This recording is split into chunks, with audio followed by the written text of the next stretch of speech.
جو ہمارے وطن عزیز کو جو معاشی استحکام نے لپیٹ میں لے رکھا ہے، آپ حقائق پر نظر دوڑائیں تو انسان کا دل دہل جاتا ہے۔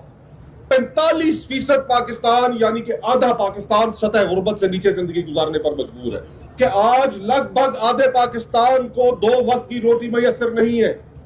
کہ بند کمروں کے اندر بیٹھ کر کیے گئے فیصلے کرنا ہمیں بند کرنا پڑیں گے، عوام کے حق حکمرانی کو تسلیم کرنا پڑے گا اور اقتدار کی مسند پر انہیں بٹھانا پڑے گا جن کے پیچھے یہ عوام کھڑی ہوں۔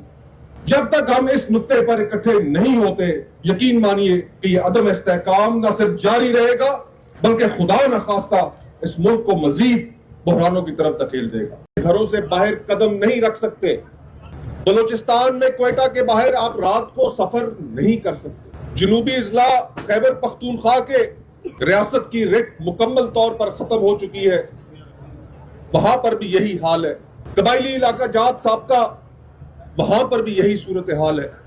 اہل سندھ آج تمام سڑکوں پر ہے اور اس ملک کی جو سب سے بڑی شاہراہ ہے انڈس ہائی وے،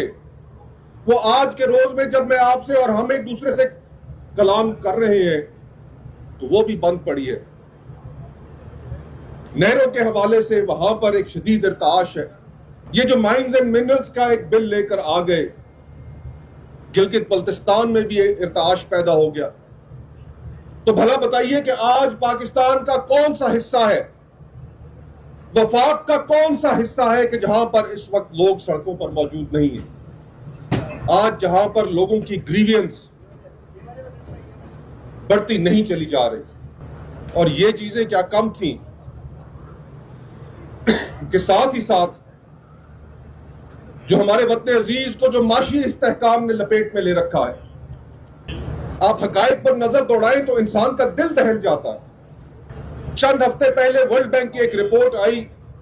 اس کے مطابق اس وقت لگ بھگ 45% پاکستان یعنی کہ آدھا پاکستان سطح غربت سے نیچے زندگی گزارنے پر مجبور ہے، اور سطح غربت کا مطلب یہ ہے کہ آج لگ بھگ آدھے پاکستان کو 2 وقت کی روٹی میسر نہیں ہے، اور اس فگر میں، ان اعداد و شمار میں صرف پچھلے 1.5 سالوں کے اندر مزید 1.40 کروڑ پاکستانی ایڈ ہوا ہے۔ آپ نظر دوڑائیں، حقائق آپ کو حیران کر دیتے ہیں، پریشان کر دیتے ہیں۔ سالانہ 25 لاکھ نوجوان اس ملک میں آپ کی جاب مارکیٹ میں اپنی تعلیم ختم کرنے کے بعد روزگار کی تلاش میں باہر نکلتا ہے، اس کے لیے روزگار موجود نہیں ہے۔ آؤٹ آف سکول چلڈرن، وہ بچے، وہ ہمارا مستقبل جنہوں نے آج تک سکول کی شکل تک نہیں دیکھی، وہ اس خطے میں، بر اعظم ایشیا میں، ہمارے ملک میں سب سے زیادہ ہے۔ 2.80 کروڑ بچہ اس وقت سکول سے باہر ہے۔ یہ تمام تر سیکیورٹی کے حالات ہوں، وفاق کو خطرات ہوں، معاشی ابتری ہو، یہ عدم استحکام نہیں تو کیا ہے؟ اور اگر ہم نے استحکام لے کر آنا ہے تو میرے نزدیک تمام اکابرین جو یہاں پر موجود ہے، میں آپ کے سامنے صرف ایک ہی نقطہ رکھنا چاہتا ہوں کہ اگر ہم نے اس ملک میں استحکام لے کر آنا ہے تو اس کا صرف ایک ہی حل ہے، اور وہ حل یہ ہے کہ بند کمروں کے اندر بیٹھ کر کیے گئے فیصلے کرنا ہمیں بند کرنا پڑیں گے، عوام کے حق حکمرانی کو تسلیم کرنا پڑے گا اور اقتدار کی مسند پر انہیں بٹھانا پڑے گا جن کے پیچھے یہ عوام کھڑی ہوں۔ جب تک ہم اس نقطے پر اکٹھے نہیں ہوتے، یقین مانیے کہ یہ عدم استحکام نہ صرف جاری رہے گا بلکہ خدا نخواستہ اس ملک کو مزید بحرانوں کی طرف دھکیل دے گا۔ اور یہ بنیاد ہے ہماری معاہدے کی، آپ کے میرے اس ریاست کے ساتھ۔ پاکستان کا آئین، اس کی صرف پہلی سطور اٹھا کر دیکھ لیں، جب ہمارے اکابرین نے اس دستاویز پر اجماع کیا، اس وقت کی تمام سیاسی قوتوں نے اتفاق کیا، جن کے اندر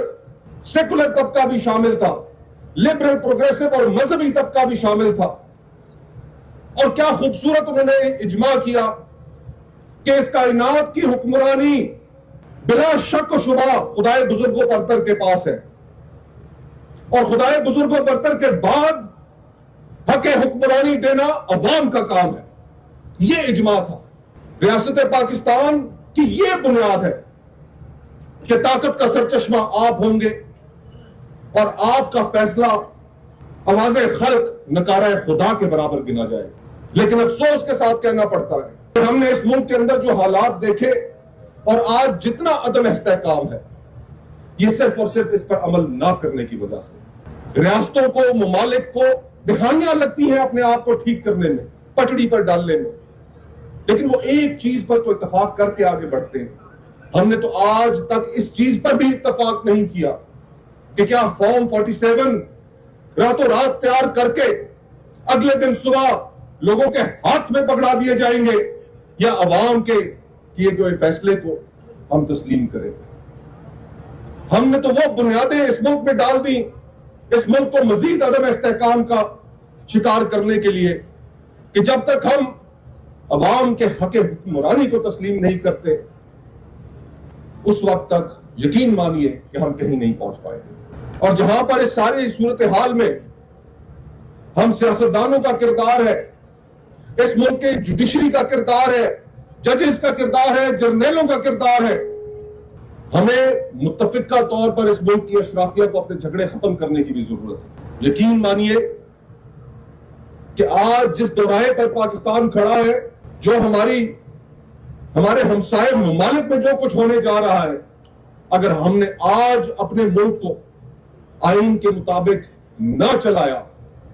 عوام کی حق تلفی کرتے رہے, تو خدا نہ خواستہ ہم کسی بڑے دوران کی بھی لپیٹ میں آ سکتے. چونکہ وقت کم ہے, آپ تمام حضرات, علامہ صاحب نے ذکر کیا, پاکستان کے دور دراز علاقوں سے آئے ہیں, پچھلے 3 دن سے یہاں پر آپ مقیم ہیں, آپ لوگوں نے لوٹ کر بھی واپس جانا ہے. وقت کی کمی کو ملحوظ خاطر رکھتے ہوئے یہی نقطہ بیان کرنے کے بعد میں ایک دفعہ پھر علامہ راجہ ناصر عباس صاحب کو مبارکباد پیش کرتا ہوں اور دعا گو ہوں کہ اللہ سبحانہ تعالی ہم سب کو مل کر اس ملک کو بحرانوں سے نکالنے کی توفیق عطا فرمائے اور اس سفر میں ہم سب کا حامی و مددگار ہو. بہت بہت شکریہ.